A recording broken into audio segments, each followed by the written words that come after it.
Si a veces te pones nervioso cuando ves una puerta abierta, cierra los ojos, libera tu corazón, corta la cuerda. No somos marionetas, somos humanos. Reflexiones desde la psicología y el coaching para tu desarrollo personal y profesional.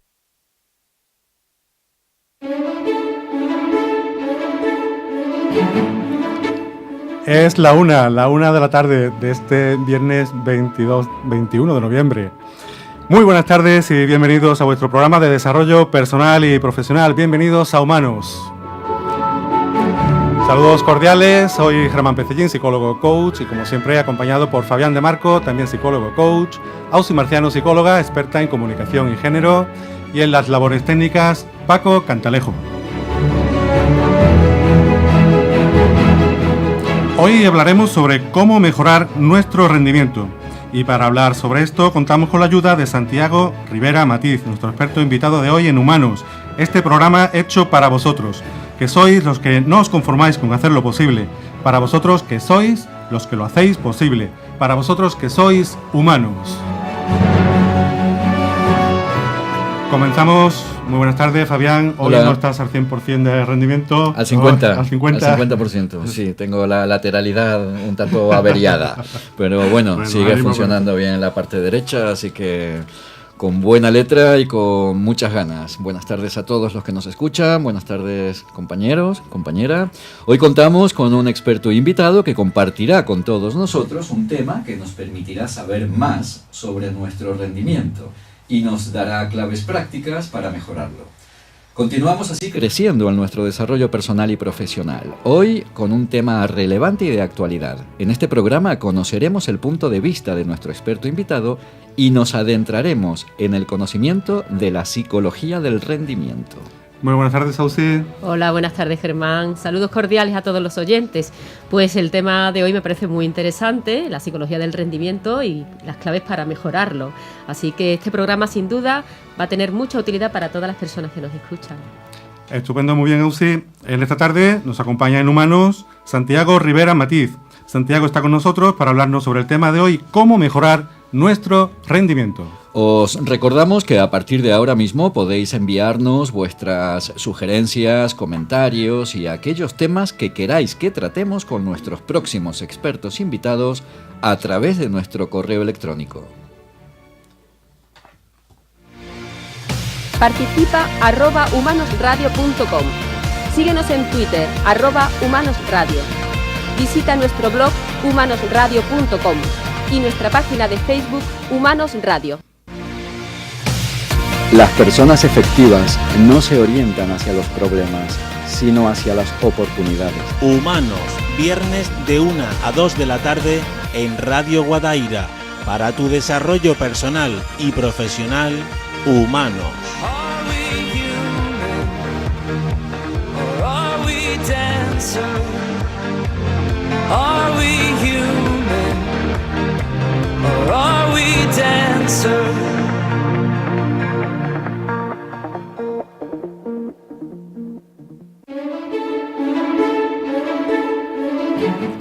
En el programa anterior hablábamos sobre la procrastinación, o lo que es lo mismo, dejar las cosas para última hora. No cabe duda de que una adecuada atención a las tareas y una eficaz gestión del tiempo van a influir muy positivamente en nuestro rendimiento, ya estemos hablando del ámbito personal, el académico, el deportivo o el laboral. Hoy, con la ayuda de Santiago, vamos a seguir profundizando sobre los factores psicológicos que influyen en la mejora de nuestro rendimiento. Hoy en Humanos está la psicología del rendimiento. La psicología del rendimiento es una disciplina poco conocida dentro de la psicología y es aplicable no solo en la clínica, no solo en consulta, sino en todos los ámbitos de la vida. Las personas tenemos recursos diferentes y empleamos diferentes formas de afrontar las situaciones que pueden ser más o menos adecuadas ante las exigencias de las distintas situaciones. Los procesos psicológicos relacionados con esto son estudiados desde la psicología del rendimiento desde dos vertientes. Por un lado, la optimización de los recursos de la persona, entrenándolos de la mejor manera, y por otro, la estabilización del rendimiento, eliminando las variaciones producidas por imprevistos, presiones, nervios. De esta forma se entrena para poder rendir de manera estable incluso ante situaciones inesperadas o complejas. Algunos factores psicológicos que influyen en el rendimiento son la motivación, la capacidad de aprendizaje y la capacidad también para adaptarse a los cambios. Sin embargo, el estado de ánimo también influye en el nivel de rendimiento. Cuanto mayor sea el grado de bienestar, aumentará. Y cuanto mayor sea el grado de estrés, disminuirá. La psicología del rendimiento está muy relacionada también con la psicología del deporte. El psicólogo deportivo ayuda al deportista a desempeñarse a niveles muy superiores, mejorando su rendimiento respecto a habilidades como la atención, la concentración, la motivación y el control emocional, así como a través de técnicas como son el establecimiento de objetivos, la visualización, la relajación, el diálogo interior. Y todo ello buscando satisfacer la característica indispensable de los deportistas de alto rendimiento: el equilibrio perfecto entre el dominio corporal y el psicológico. La psicología también se aplica con mucho éxito en la mejora del rendimiento en el ámbito laboral y lo hace desde 3 perspectivas: la individual, la grupal y la organizacional. En cuanto a la individual, el psicólogo dedicado al rendimiento laboral ayuda al profesional desde el ajuste entre la persona y las exigencias y particularidades del puesto de trabajo a desarrollar, atendiendo los procesos psicológicos relevantes para ello. A nivel colectivo, trabaja con los equipos de trabajo, atendiendo las interrelaciones, el apoyo y la coordinación. El rendimiento que se mejora es el desempeño colectivamente y no el individual. Y el psicólogo del rendimiento también aporta muchos beneficios en la mejora del rendimiento organizacional, mejorando procesos de comunicación, mejorando el liderazgo y el clima laboral. En cuanto al ámbito académico, hay que tener claro que el rendimiento no tiene que ver con la capacidad intelectual, con las aptitudes o con las competencias, sino que va más allá, puesto que en él están involucrados diversos factores que van a influir de una manera positiva o negativa. Así pues, podemos decir que el rendimiento académico es el producto del proceso de enseñanza-aprendizaje, en el cual no se pretende ver si el alumno ha memorizado un tema, sino si ha sido capaz de transferir ese conocimiento y lo ha incorporado a su conducta. Cortés hace una definición del rendimiento académico y lo define de la manera: el nivel de conocimiento de un alumno medido en una prueba de evaluación. En este rendimiento intervienen, además del nivel intelectual, variables de personalidad, motivacionales y todo ello modulado por la actitud. Os recordamos que hoy hablamos con Santiago Rivera Matiz sobre cómo mejorar nuestro rendimiento en este vuestro programa de desarrollo personal y profesional aquí en Humanos. Para tu desarrollo personal y profesional, Humanos, programa patrocinado por Psicovir y Humanos Coaching. Nos acompaña Santiago Rivera Matiz. Santiago es licenciado en Psicología por la Universidad de La Sabana de Colombia, máster en Psicología del Deporte, doctorando acerca de la fortaleza mental de entrenadores, socio fundador de Centro Excelentia, psicólogo y coach de futbolistas y entrenadores profesionales, así como de empresarios y emprendedores. Es también formador y conferenciante. También es coautor de los libros Entrenamiento mental en el fútbol moderno, herramientas prácticas, entrenamiento psicológico con balón, ejercicios integrados de fútbol y planificación del trabajo psicológico en equipos de fútbol. Buenas tardes, Santiago. Bienvenido, es un placer compartir contigo este rato para que nos hables sobre cómo mejorar nuestro rendimiento. Buenas tardes, Germán, Fabián, Ausí, muchas gracias por la invitación a venir a compartir un rato con ustedes y con toda la audiencia. También un saludo para todos ellos. Bien, buenas tardes, Santiago, y bienvenido a Humanos, nuestro programa para el desarrollo personal y profesional. Contarte que cada viernes tenemos invitados expertos que nos hablan sobre aquellos temas que piden nuestros oyentes por ser de su interés. Y antes de comenzar a tratar esos temas, dedicamos unos minutos a conocer a la persona que nos acompaña, a conocer su faceta más humana. Por eso deseamos saber quién es Santiago. ¿Qué nos puedes contar sobre ti? Pues les puedo comentar que soy el segundo hijo de 3 en una familia colombiana. Por mi acento la audiencia podrá notar que no soy un nativo español, ni andaluz, ni sevillano, ni panadero. Hoy programa internacional doble con Fabián y contigo. Así es. Argentina y Colombia se unen en esta tarde de viernes. Junto a España, claro. Y el campo La Beata. Entonces, lo que les comentaba, pues nací en una ciudad grande como Bogotá, con millones de habitantes, y estudié la carrera de psicología allí. En un principio pensaba dedicarme a la psicología de las organizaciones y por esto trabajé durante 2 años la práctica de la universidad y después en la modalidad de freelance o como autónomo, trabajando para el banco en el área de selección y desarrollo.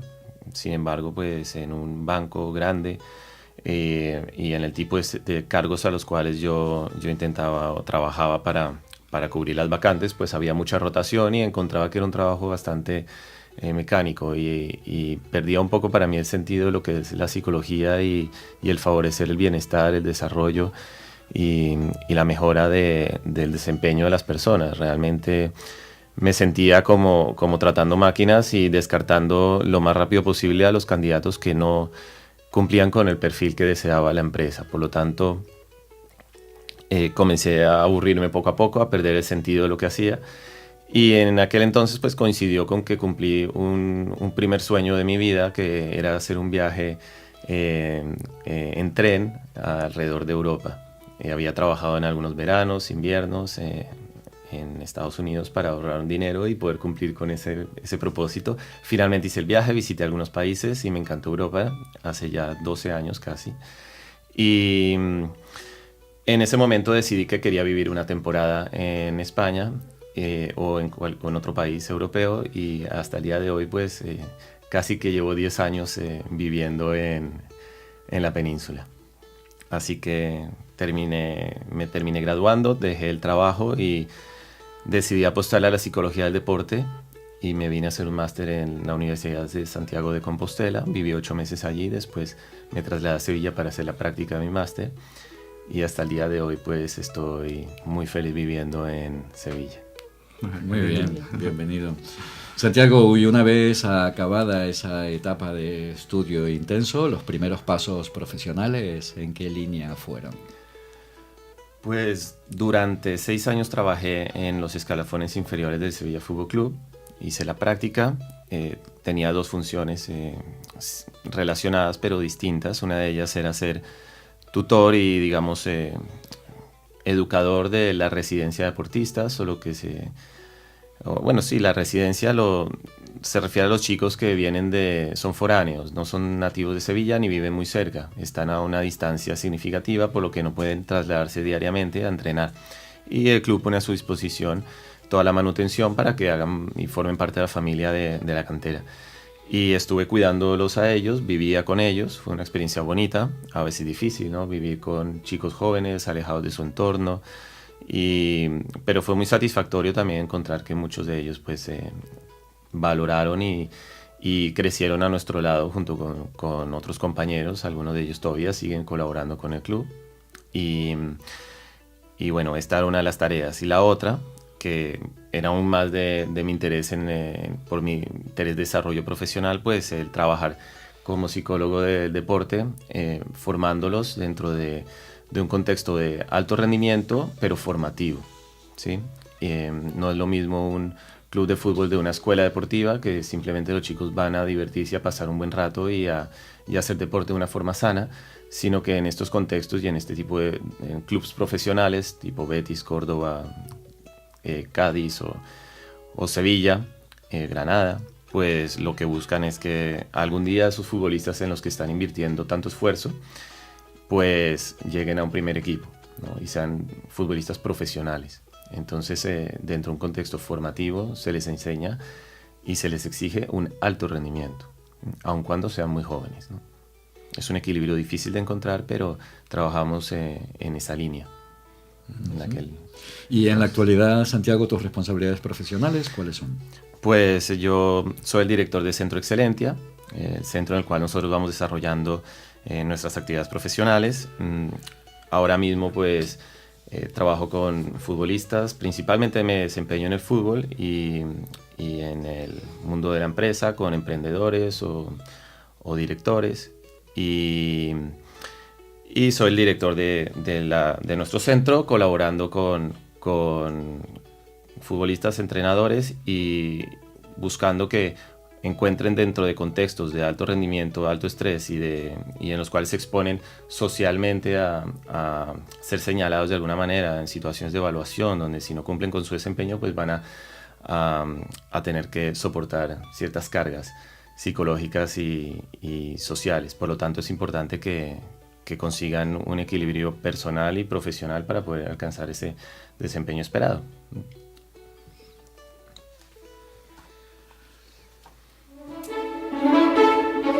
Para tu desarrollo personal y profesional, Humanos, programa patrocinado por Psicovir y Humanos Coaching. Santiago, y entrando ya en el tema de hoy, ¿qué se entiende por alto rendimiento? Pues mira, cuando hablamos de alto rendimiento, también yo fraccionaría el concepto en, por un lado, rendimiento y después alto. Y relacionado con el rendimiento tenemos otro concepto del cual Ausi hizo referencia, y es el aprendizaje. En contextos de alto rendimiento, las personas tienen que sacar el máximo partido de sus capacidades y minimizar en la mejor medida de lo posible sus carencias o sus debilidades para alcanzar el resultado que se espera en cualquier tarea que lleven a cabo o actividad, ¿no? Entonces, esto cuando hablamos del alto rendimiento, pues en contextos de alto estrés y presión psicológica. Después también el rendimiento, es importante tener en cuenta que, como ustedes lo mencionaron en la introducción del programa, pues en cualquier contexto hay que rendir bien. Un estudiante tiene que aprobar un examen y tiene que estudiar y se puede poner un poco nervioso o puede tener muchas ganas de hacerlo si le gusta la asignatura y tiene que rendir. En nuestro trabajo y en el mundo profesional, si no somos productivos, si no tenemos rendimiento, pues no tendremos un espacio en el mercado laboral. Por eso mismo es importante entender que hay que rendir y hay que competir. Digamos, es el sistema en el que nos encontramos y así funciona. Sin embargo, también hay que distinguir algo, que si mejoramos y favorecemos todos los procesos de aprendizaje relacionados con aquellas tareas que hay que llevar a cabo, nuestro desempeño seguramente va a mejorar. Entonces, si conseguimos ayudar a los líderes, a los profesores, a los entrenadores, a los directores de una empresa a que favorezcan esa formación y ese proceso de crecimiento de la persona que tienen a cargo, la que deben formar, están favoreciendo un proceso de aprendizaje. Y las personas, cuando aprenden más rápido en cualquier contexto y a cualquier edad, mejoran su rendimiento. ¿Y qué aspectos psicológicos son los que intervienen en el alto rendimiento? En primer lugar, creo que la base del alto rendimiento, sin duda para mí, sería la motivación. La motivación, y más que la motivación, la automotivación. Tener muy claros cuáles son los propósitos y el por qué llevo a cabo algún tipo de tarea o por qué me encuentro en un lugar, ¿sí? En muchas ocasiones también lo hacemos simplemente, personas tienen un trabajo porque lo necesitan y por el dinero, pero al final tal vez no disfrutan del mismo. Siempre creo que dentro de lo malo hay algo positivo. Creo que es una buena actitud ante la vida, pero fundamental tener claro la variable motivación y ojalá orientarle hacia una motivación que relaciona con una motivación intrínseca, interior, personal, que tenga un sentido para mí lo que hago, que tenga muy claro por qué lo hago. Creo que muchas veces las personas llevan a cabo algún tipo de tarea y no tienen claro por qué. Después algo que también es fundamental y es ese esfuerzo mental, no solo por mantener el esfuerzo, valga la pena la redundancia, y el compromiso y la cantidad de esfuerzo que pongo en una tarea, pero es un esfuerzo mental en cuanto a que tengo que mantener niveles de concentración, de atención y de concentración bastante altos, porque pensar y estar concentrado supone un esfuerzo significativo, consume energía y agota. Entonces, no es solo un cansancio físico, también es un cansancio mental. Por eso, cuando más motivado estoy, más esfuerzo mental también puedo llevar a cabo.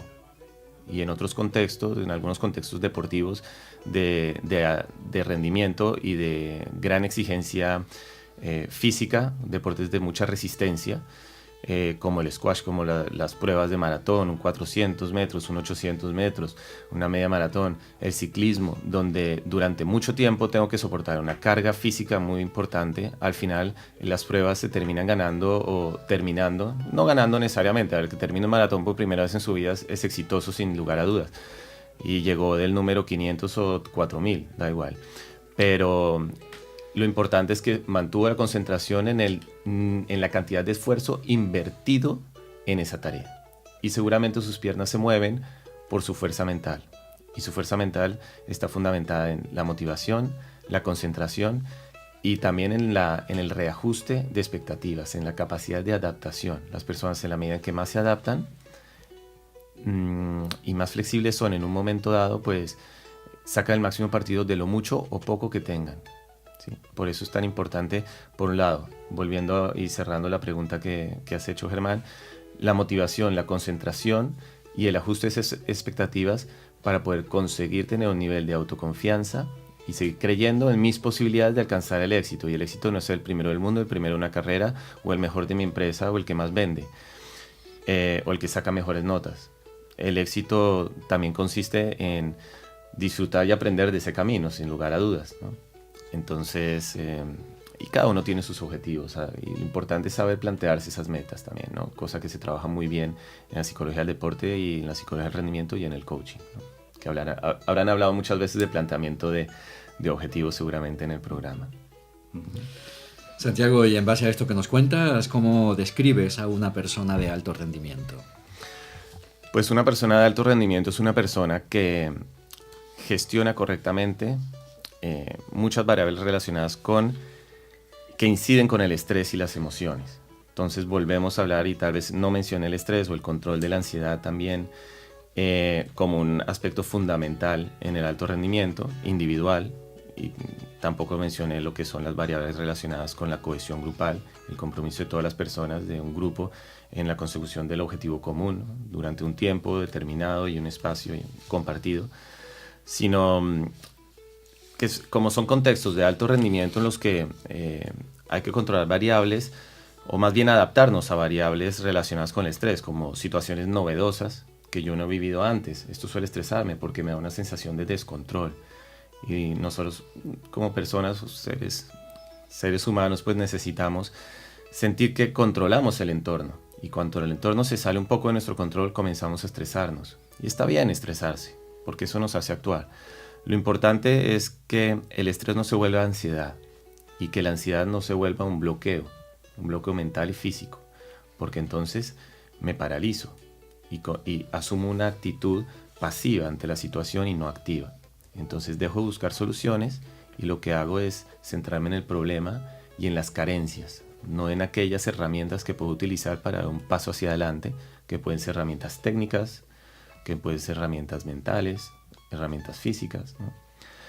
Entonces creo que la gestión del estrés en situaciones de incertidumbre, de descontrol, de novedad, y principalmente en situaciones en las cuales otras personas están esperando que yo alcance un desempeño determinado o un logro, un resultado específico, pues saber gestionar y aceptar y ser flexible ante estas situaciones es muy importante, adaptarse a ellas. Creo que eso es lo que define finalmente a alguien con un alto rendimiento. Y evidentemente el control emocional asociado a este tipo de situaciones, tolerancia a la frustración y la preocupación, la tristeza, la frustración, la euforia. Muchas veces si se alcanza el objetivo también hay o un objetivo que supuso un pequeño paso con el fin de buscar un resultado mayor o más significativo, pues muchas veces ese tipo de euforia es lo que llamamos el exceso de confianza. Entonces perdemos el foco, nos desconcentramos. Entonces aquí empezamos ya a hilar un poco lo que hemos mencionado antes, ¿no? Otros aspectos claves para funcionar bien, ¿no? En este tipo de situaciones. Y hablando de esto, ¿cómo influye la situación en el rendimiento? Principalmente de la manera como nosotros entendamos la situación. Entonces, si una situación, si la encuentro amenazante, pues será una situación más estresante. Sin embargo, hay personas que encuentran las situaciones amenazantes, las que muchas personas encontrarían amenazantes, hay otros que las encuentran estimulantes. Ejemplo de esto, un futbolista que admiro en muchos aspectos es evidentemente Cristiano Ronaldo. Es un deportista espectacular, ¿no? Con rendimiento increíble. Él se viene arriba cuando miles de personas están insultándolo, ¿sí? El deportista profesional en este sentido saca el partido. De hecho, una de las características de las personas fuertes mentalmente es que sacan el máximo partido de los recursos y que están presentes en las situaciones. Cristiano Ronaldo, por ejemplo, encuentra un recurso para su automotivación, el que otras personas estén esperando lo peor de él. Y él busca todo lo contrario, sacar lo mejor de él para autoafirmar su estima personal y tal vez hasta su ego, ¿no? Por ejemplo. ¿Y qué relación tiene la psicología del rendimiento con la psicología del deporte? Tiene mucha relación cuando hablamos de psicología del deporte orientada al rendimiento. Sin embargo, también aquí hay que hacer una matización, ¿no? Aunque en cualquier contexto siempre están buscando se busca el rendimiento. Hemos dicho incluso ayer mismo estaba impartiendo clase como un pequeño ejemplo, clase de dirección de equipos, una clase donde se enseña habilidades de liderazgo principalmente y gestión del grupo, el rendimiento personal del entrenador, la gestión del equipo de trabajo y la gestión del entorno, lo que ustedes mencionaron en otro momento de la organización. Pues en este tipo de momentos es importante que ellos se den cuenta y tomen nota como líderes de todos aquellos aspectos que habrá que controlar y gestionar para sacar el partido, el máximo partido de aquellas personas a las que tienen que dirigir, ¿no? Santiago, y concretamente, ¿qué aporta el psicólogo deportivo para el rendimiento de un deportista? Pues el psicólogo del deporte puede trabajar en dos contextos o en tres contextos distintos. Uno de ellos es el favorecer y el compromiso con la actividad física, si hablamos del deporte y la actividad física, buscando el bienestar y orientándolo hacia la salud, ¿no? Con personas mayores, por ejemplo, chicos jóvenes, programas de actividad física. Por otro lado, el deporte, en lo que puede ser la búsqueda de ese bienestar, pero no con fines profesionales o de alto rendimiento, sino de un desempeño que le permita a la persona ir alcanzando pequeños logros que favorezcan también y fortalezcan su compromiso y su motivación con la actividad física. Hablemos de por ejemplo, un deportista amateur o que cobra muy poco, como hoy en día pues la mayoría de deportes que no son muy populares. Si ganan dinero, ganan 100 euros por ganar un campeonato. Eso pues no es mucho, les servirá para pagarse el viaje a un campeonato si está cerca, ¿no? Y por otro lado también el controlar y gestionar y la formación de todas aquellas variables que inciden y que hemos mencionado en el alto rendimiento. Entonces por eso aquí hemos completado la respuesta a la pregunta anterior, en la que distinguíamos entre la relación, más bien relacionamos psicología del deporte con el rendimiento. Uh-huh. Y igual que tal como existe el deportista de alto rendimiento, ¿existe también el estudiante o el trabajador de alto rendimiento? Claro que sí. El estudiante, por ejemplo, de alto rendimiento, pues es el que saca mejores notas, sin duda, ¿no? Y nuestros mejores empleados en nuestras empresas pues serán aquellos que tengan seguramente un mayor rendimiento y alcancen mayores logros y consigan cerrar mejores negocios y aporten mucho más valor a nuestra organización. Está relacionado con el talento, y el talento se entiende muchas veces como una cualidad innata, o como se dice coloquialmente, que venimos de fábrica, así. Pues sí, también. Eso lo estuvimos discutiendo con entrenadores justamente ayer. Sin embargo, el talento sí que, si se explota, todos venimos con algún tipo de fortalezas, cualidades y talentos, definitivamente. Entonces, estimulando a la persona desde joven o estimulándola incluso ya mayor, puede aprender muchísimas habilidades.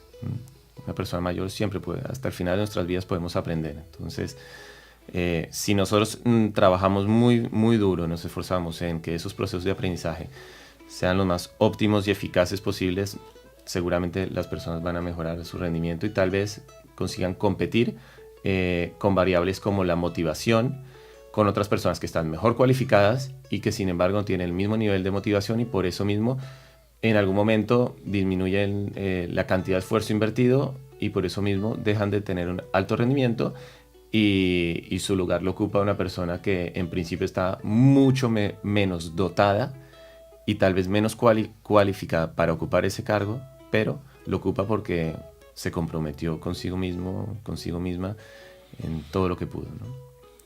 Y alcanzó un altísimo rendimiento, por ejemplo. Uh-huh. Y llevando esto al ámbito educativo, ¿qué es lo que impulsa a un estudiante a lograr un alto rendimiento? Yo creo que hay dos aspectos que son fundamentales. Por un lado es la motivación y por otro lado la tolerancia a la frustración. ¿Por qué? Motivación, ¿por qué? Primero, pues porque las personas se motivan por aquello que más les gusta o es de su interés. Ahora, un buen profesor, un buen líder, un profesor además es un líder en su clase, si sabe estimular, un buen líder primero conoce las motivaciones de sus dirigidos, ¿no? Sus liderados. Entonces, es fundamental que conozca qué es lo que le motiva a esa persona, las características de esa persona, en este caso puede ser un estudiante o en otros contextos un trabajador, en un equipo de fútbol puede ser el jugador. Si el líder sabe motivarle, sabe estimularle, seguramente conseguirá aumentar un poco su nivel de compromiso. Así sea con una asignatura que a ese estudiante no se le da nada bien. Por otro lado, esta es una motivación un poco más, la que llamamos una motivación más extrínseca, porque se la provee el líder, ¿no? con el trato y la comunicación que le da. Por otro lado, también puede estar la motivación más intrínseca, más relacionada con aquello que está ligado a nuestros intereses personales, porque sencillamente me gusta, no sé por qué, me apasiona eso, no podría explicarlo. Entonces, muchas veces es difícil, ¿no? Una explicación la tiene, pero tenemos que pensar en ella. Pero un estudiante no sabe por qué le gustan las matemáticas, simplemente le gustan. Es muy probable porque se le dé bien. Entonces, esta es la otra pata de la motivación. Estimular a los estudiantes en aquello que se les da bien y que más les gusta, ¿sí? También. Y por el otro lado, por lo tanto, bueno, saca el máximo partido de aquello aquellas cualidades que tiene. Por eso hace las cosas bien. Por otro lado, la frustración, porque la vida no es fácil, ¿sí? En la medida que nos hacemos un poco más mayores, nos vamos dando cuenta de eso y nos quejamos un poco menos si conseguimos madurar. Si no maduramos, pues nos seguimos quejando de lo mismo durante décadas que podemos vivir. Conozco personas mayores que se siguen quejando de lo mismo desde que las conozco. Sin embargo, creo que a los jóvenes hay que enseñarles a que la vida no es fácil, incluso cuando se es joven. Por eso creo que es bueno que se hable de la derrota de un equipo de niños cuando pierden un partido. No pasa nada, te equivocas, sí, pero te equivocarás 1000 veces en la vida. Estás enfadado y estás frustrado. Hay que normalizar las emociones, negativas y positivas. Yo creo que hay que buscar el equilibrio siempre en todos los aspectos en cuanto a la experiencia y cómo se vive las emociones y los sentimientos. No hay que llevarlos a los extremos, ni mucho ni poco. Si estoy muy enfadado, enfádate. Te lo permito, enfádate, no pasa nada. Pero el enfado no te puede durar un mes, no te puede durar ni 2 días, ni un día. Estás perdiendo mucho tiempo de bienestar personal. Enfádate 2 minutos, 3, 5 y después ya pasa página y busca soluciones. Pero los jóvenes no tienen herramientas para buscar esas soluciones si no se las enseñamos. Y lo que pasa es que muchas veces los padres y los maestros no tienen o no han desarrollado la habilidad para enseñar a buscar soluciones, porque ellos mismos no tienen ese tipo de actitud ante la vida. Entre otras cosas, por ejemplo, por eso los orientadores escolares son tan importantes, o los cursos que también han surgido últimamente para formar a los maestros, a los directores de escuelas, por ejemplo, de institutos, en habilidades de coaching, para que sepan cómo sacar el máximo partido también de sus cualidades, orientarlas mejor y saber orientar mejor también a sus estudiantes. Entonces, tolerar la frustración y tolerar emociones negativas también es muy importante ante la derrota en la vida. Genial. Tanto en estudiantes como en deportistas es fácil observar el grado de rendimiento, pero en los entornos laborales, ¿cómo se puede medir esto? Yo creo que en las empresas tienen sus estrategias, sus indicadores de logro, y yo creo que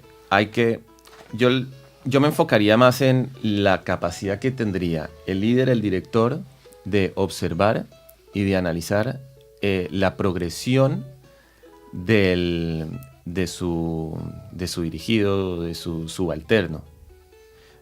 Para esto debe conocerlo muy bien, ¿sí? Puede recurrir a las evaluaciones previas que se hacen con una línea de base de partida de cualidades con las que entró en la organización hace un año, y después volver a medirlas con las distintas estrategias que hay o técnicas que hay para medir, ¿no? Bien con entrevistas, bien evaluaciones 360 o bien con Assessment Center o entrevistas de competencias nuevamente, ¿sí? Pero yo me enfocaría mucho más que en el resultado únicamente, en la progresión. ¿Por qué? Porque las personas son el principal activo que tiene una empresa. Por lo tanto, puede que necesite un poco más de tiempo para ser muy, muy exitoso.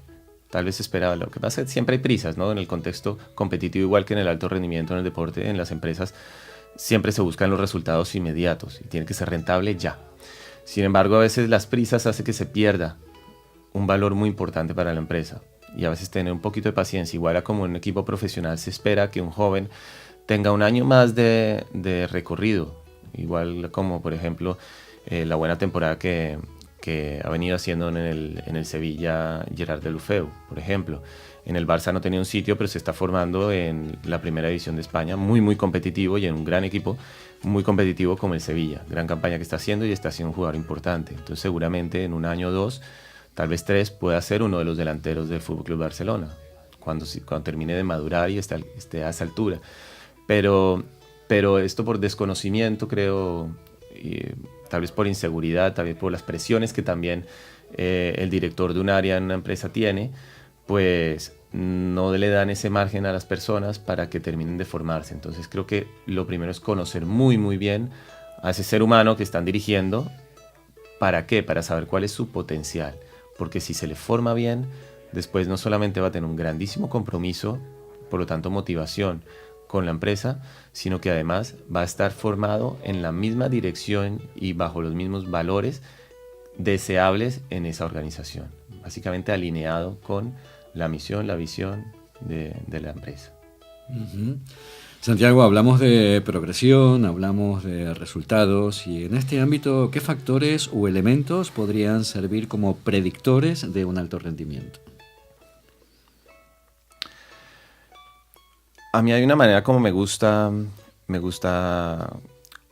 conocer a los deportistas y a las personas con que trabajan, mis clientes también, y es pedirles que me expliquen las situaciones con un ejemplo, ¿sí? Porque así veo si ellos cómo se ubican en situaciones reales, algún concepto que es fundamental para alcanzar el alto rendimiento. Ya los hemos comentado antes, por ejemplo, como la gestión del estrés, el control emocional, inteligencia emocional, ¿no? La capacidad para automotivarse, ojalá. Sabemos que, por ejemplo, un salario pues, es un estímulo importante para que el empleado tome la decisión de quedarse, irse o incorporarse a una organización, pero después de que le pagan el primer sueldo, ya lo que percibe lo normaliza, se acostumbra, se habitúa, y eso ya no, el dinero ya no le va a seguir estimulando. Por lo menos no va a aumentar su compromiso. Tal vez sí le estimule para tener que cumplir, porque tiene un contrato, pero no va realmente a motivarle. Entonces, creo que este tipo de cualidades que hemos mencionado, en qué situaciones, por ejemplo, no consiguió mantener la concentración y cometió algún error. Entonces, creo que en estos momentos sí que es importante valorar con supuestos reales y con experiencias pasadas cómo experimento este tipo de situaciones. Y de esta manera, pues, puede servirnos en mayor o menor medida como un predictor de su rendimiento, basado en situaciones reales y ojalá inesperadas, espontáneas, incluso absurdas. ¿Cómo podría solucionar una situación absurda, ¿no? Uh-huh. Y a nivel colectivo, Santiago, ¿cómo son los equipos de alto rendimiento? Los equipos de alto rendimiento creo que tienen un nivel de compromiso, por un lado, individual, pero fíjense lo que voy a decir, un compromiso individual con un fin común. Uh-huh. No un compromiso grupal con un fin común, ¿sí? Compromiso individual, ¿por qué? Porque por un lado, cada miembro sabe muy bien lo que tiene que hacer, acepta lo que tiene que hacer y después lo pone en práctica, ¿sí? En la cohesión grupal en el deporte, esas son las 3 características fundamentales de los roles, de los papeles que cumple un miembro. Y creo que esto es perfectamente extrapolable a una organización, ¿sí? Entonces, saben lo que tienen que hacer, lo entiende, lo acepta y después lo pone en práctica. Por lo tanto, se compromete consigo mismo en su tarea. Y esta tarea no es otra cosa que un engranaje más dentro de la maquinaria de coordinación que debe tener un equipo de trabajo. Por lo tanto, en el deporte hablamos de coordinación motriz, ¿sí? No solamente coordinación verbal o coordinación laboral, sino coordinación motriz en cuanto a que tú tienes que entender mi movimiento, observar, percibir mi movimiento para saber lo que yo voy a hacer, y así nos anticipamos al rival. Y yo te tiro la pelota entre líneas, por ejemplo, porque tú sabes que yo llegaré allí. Eso es una coordinación motriz. En otro tipo de contextos existe también la coordinación, pero de una forma distinta y con herramientas diferentes. Entonces, los equipos de alto rendimiento tienen un grandísimo compromiso de sus miembros con la tarea, pero porque ellos entienden que no tiene sentido su trabajo si no aporta algo al colectivo. Por lo tanto, están muy motivados y comprometidos, y además, esto sin lugar a dudas va a favorecer la coordinación. Creo que la coordinación es indispensable. En un sistema, si una parte falla, falla todo el sistema. Y en esta línea, Santiago, ¿cómo ayuda el coaching a aumentar el rendimiento? Yo creo que herramientas del coaching como una buena escucha en los líderes y no solamente una buena escucha, sino una buena capacidad yo no diría solo escucha, sino para percibir la realidad de otra persona, porque también tiene que desarrollar la habilidad de observarle, ¿sí? No solo escucharles. Son las 2 principales formas de percibir información, y la información es muy valiosa para que un líder sepa cómo tiene que llevar a cabo o cómo tiene que preguntar, o en qué momento y de qué forma y qué contenido debe tener cada una de las preguntas que plantea a su coachee, y en este sentido pues favorece no solamente ese proceso de reflexión en el coachee, sino que además le llevará a aumentar el compromiso de esta persona con aquel propósito, sea uno, sea otro, que se plantee, ¿no? O el objetivo que tenga. Entonces, creo que una de las mejores formas es el desarrollo de esa habilidad para entender la realidad de otra persona, fundamentada en también otros, en modelos de la psicología donde también se tiene esa postura de respeto por la realidad de la otra persona. Si sea una locura lo que esté diciendo, sea absurdo, es su realidad, es así, es la forma como ve la situación.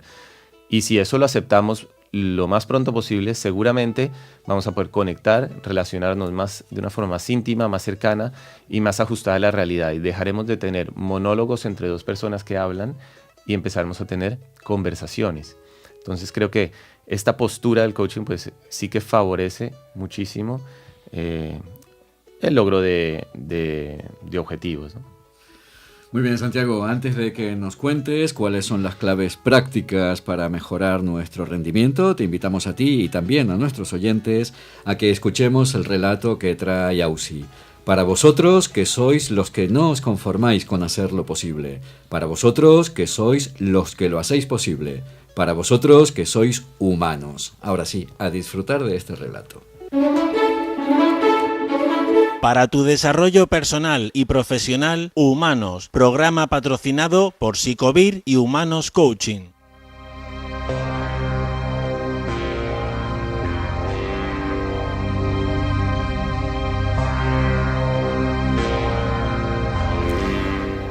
Flauta era un niño muy intrépido.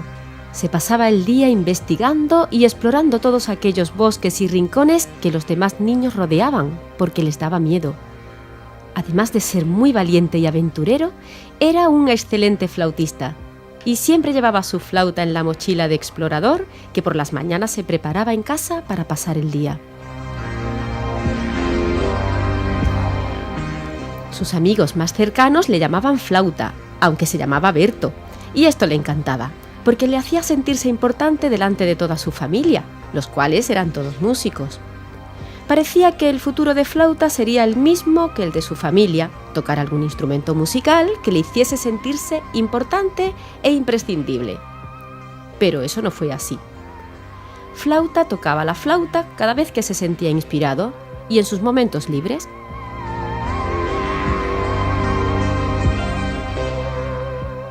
Aquello que realmente pensaba Flauta era darle importancia a su intrepidez, ya que lo que quería ser de mayor era astronauta, para lo que hacía falta mucha valentía y muy buenas notas en el colegio. Desde que descubrió su auténtico sueño, se preocupaba mucho por estudiar a fondo todas las asignaturas, sobre todo las relacionadas con el espacio, la física, las matemáticas, y sin darse cuenta, fue dejando de lado la música.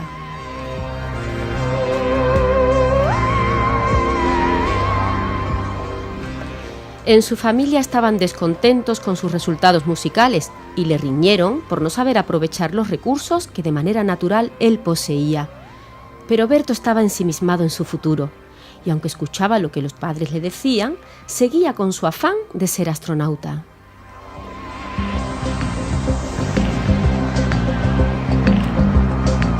Cuando cumplió 15 años, un programa de la NASA visitó su escuela para explicarles cómo funcionaba la entrada a los estudios de astronauta. Berto ni parpadeó en toda la ponencia. Uno de los ponentes, al verlo tan atento, le preguntó: «Chico, te veo muy atento. Si estás interesado, al final de la charla, pásate por aquí y te explicamos con más detalle». Berto estaba radiante. Le habían explicado todo lo que tenía que hacer para ser lo que él quería: astronauta. Se lo contó a sus padres y estos, a pesar de estar un poco desilusionados porque no fuera a ser músico, le apoyaron y le dijeron que sería muy buena idea ser astronauta músico y tocar la flauta a los planetas y a los satélites. Berto se rió mucho con la ocurrencia de sus padres, pero no la descartó, ya que él tenía ese talento natural que nunca perdería si practicaba. Y no estaba reñido con ponerse una escafranda.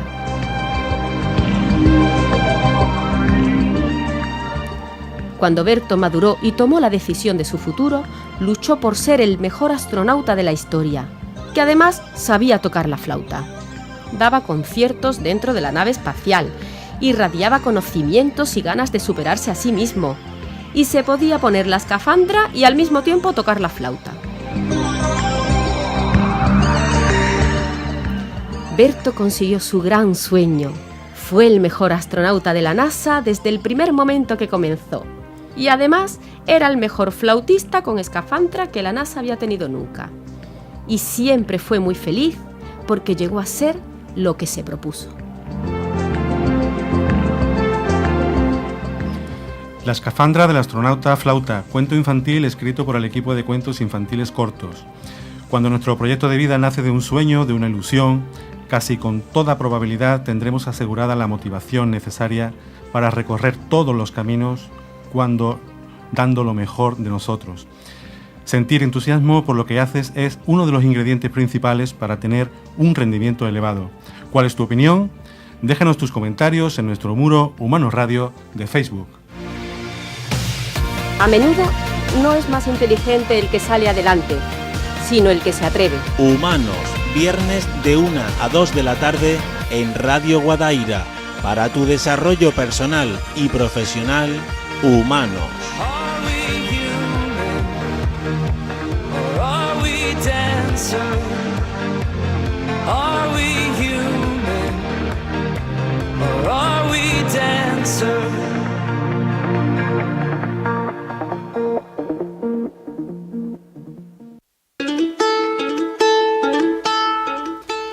Santiago, y ya más prácticamente, ¿cómo sacarnos el mejor partido? Pues es una pregunta muy difícil de contestar, muy compleja diría yo, pero lo primero que te diría es que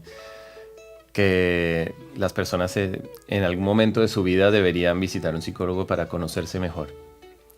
No porque estén locas ni ni tengan problemas graves de personalidad, ¿no? Que son muchos de los prejuicios y etiquetas que se tienen con la psicología, sino porque muchas veces nuestra sociedad señala y juzga al débil, y el débil, ser débil no está mal.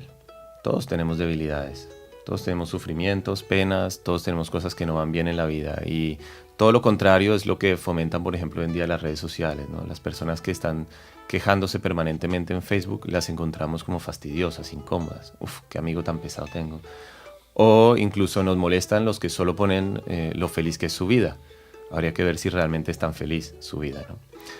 Entonces, por un lado creo que digo que algún día debe trabajar con un psicólogo, y ojalá un psicólogo coach, no solo coach de formación, porque bueno, el coach que está formado en coaching pero no es psicólogo, pues no va a tener dificultades para entender un poco la complejidad de ese funcionamiento mental, emocional de las personas, pues sencillamente porque no estudiaron una carrera de psicología o no se han formado en esto. Después también es cierto que hay algunos coaches con los que yo he conversado y saben mucho más de comportamiento que algunos de otros psicólogos que también conozco. Entonces, que son un poco las situaciones que a veces vemos. Pero lo importante es centrarnos mucho en aquello, en conocernos muy bien y conocer aquellas cualidades, fortalezas que tenemos, y por otro lado también creo que esos aspectos a mejorar.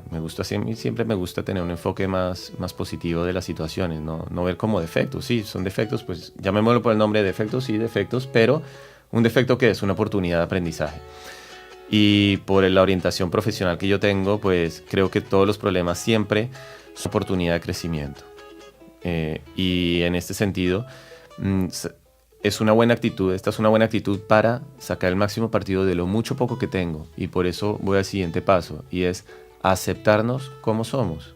Si no nos aceptamos y estamos quejándonos de lo que tenemos, sea mucho, sea poco, pues al final lo que estamos es desarrollando y retroalimentando emociones negativas. Las emociones negativas nos paralizan, nos cierran y nos llevan a tener una actitud poco abierta hacia las personas y hacia las oportunidades.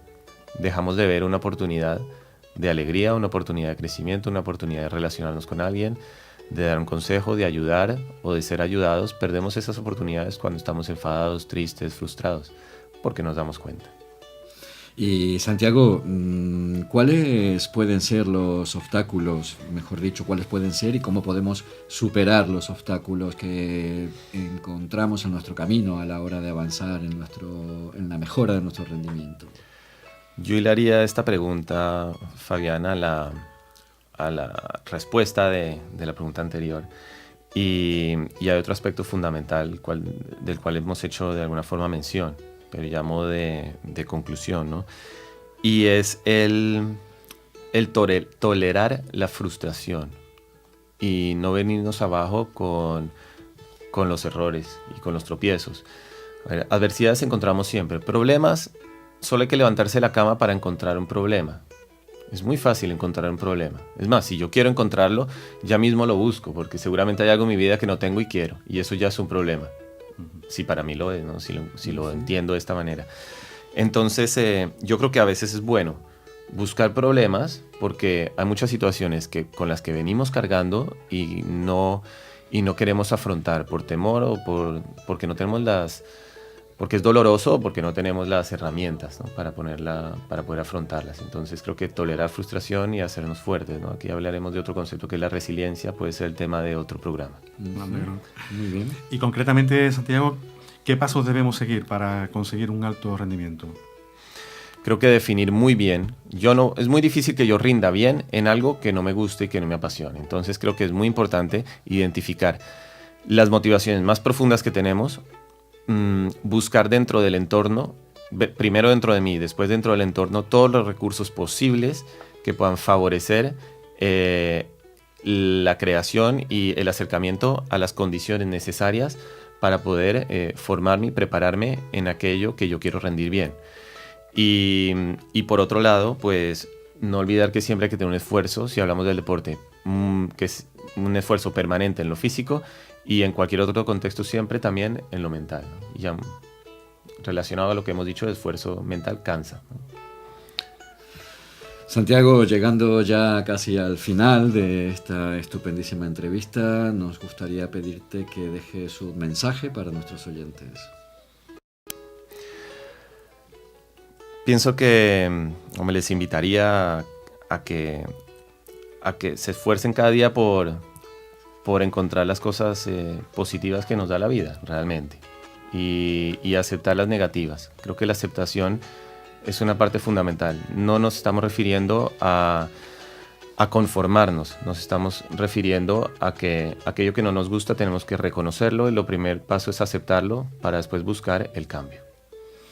Estupendo, pues muchas gracias Santiago Rivera Matiz, nuestro experto invitado de hoy, por haber aceptado nuestra invitación y haber compartido con nosotros estas importantes claves sobre este interesante tema. Te deseamos los mayores éxitos personales y profesionales. Muchas gracias. Igualmente para ustedes. Santiago, muchas gracias por tu compañía en este rato de viernes, que hemos aprendido mucho más con todo lo que nos has contado, y desearte, como decía Germán, todos los éxitos en tu trabajo, que sigas acompañando a estas personas para que alcancen su máximo rendimiento. Enhorabuena por el trabajo y hasta la próxima. Gracias. Para tu desarrollo personal y profesional, Humanos, programa patrocinado por Psicovir y Humanos Coaching. ¿Ausi, qué nos recomiendas para esta semana? Pues mira, me he encontrado justo aquí encima de la mesa un magnífico libro para recomendar casualmente. Se titula Entrenamiento mental en el fútbol moderno, herramientas prácticas, y sus autores son Marcelo Roffé y aquí presente nuestro Santiago Rivera. Así que, bueno, es un buen manual para meterle mano. El entrenamiento del componente psicológico es una necesidad en el fútbol moderno.